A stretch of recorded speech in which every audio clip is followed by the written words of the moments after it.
that light on over. Maybe not.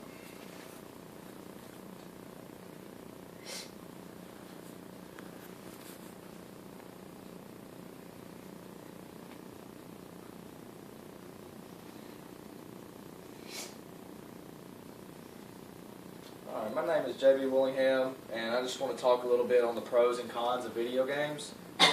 Now, there are many pros and cons that, people come up with every day, but these are just the ones that stood out to me, and even today, video games are still in research. Colleges research them and how they affect kids, and later on in their teenage years. But the first con is that some video games can be intellectual. Like strategic games, you have to use a lot of strategy to beat your opponent. Take, for instance, the simple board game of chess.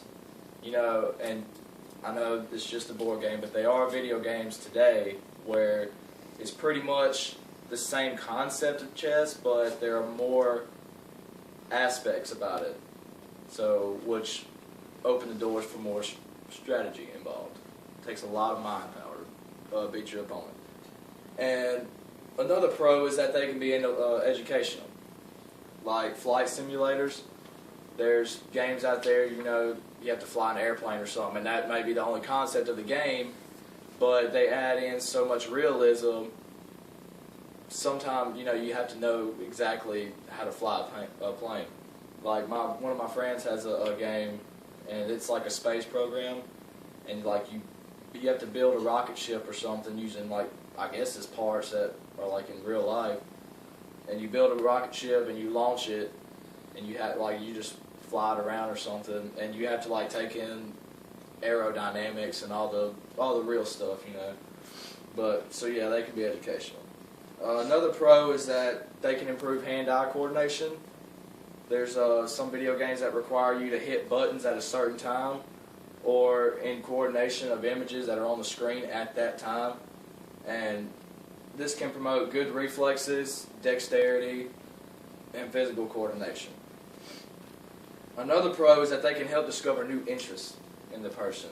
Say, for instance, if you're playing a game where you have to do a lot of science stuff, you might find out that you're interested in all the science stuff, And like, say somebody is playing a game where you're in the army and you're shooting people, then they might find an interest to go into the military, or even the weapons that the military uses.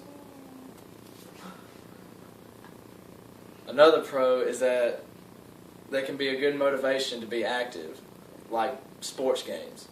I know I was playing an NBA game a few years ago, basketball, and it actually made me want to be like the pros that were on that game. So therefore, I practiced basketball even more. So they just motivate people to get outside and be active. Now I want to talk a little bit about the cons. The first con that I want to talk about is that video games can become addictive. Say, like, people who aren't able to cope with their problems in life, they tend to resort to video games because they think that they're in the video game world, which, nothing really bad happens in a video game world. You can be anybody you want to be. Now, although this is uncommon, but it is possible, people have lost their jobs and have ruined their life because they become addicted to video games. Another con is that it keeps you away from social interaction. This can lead to social and personal issues, like you could be socially awkward for the rest of your life. And say, for instance, you were trying to get a job or something. You don't know how to talk to the person that's giving you an interview, and there goes your job. Another con is that there's no physical activity being involved. So this can lead to weight problems like obesity, and everybody knows that obesity can lead to a number of health issues. Another con is that the hardware for the video games tends to be very expensive. Say a video game console or a computer can run between $200 and $500, and that's just the console or the computer. Then you also have to buy the video game, which they usually run about $50 to $60 a pop. So tend to be pretty expensive. Another con is that violent video games may be linked to violence in real life, and this is still being studied today. And there's game ratings on the video games that help you, kind of classify how much the violence is in a video game. But today, really, in my opinion, the game ratings don't even matter, because they're coming out with so many more ways to be violent. Like, say, for instance, if a game back in the day was rated M for mature, which is 17 or older, then today it might be rated T for teens, which is pretty much just for teenagers, because there's new and worse ways of violence to be classified as a mature game. So game ratings, I mean, really today, there's no telling what you're going to find in a video game. So there's a number of pros and cons that are out there. People are coming up with them every day, but really it depends on the mental stability of the person that's playing the video game.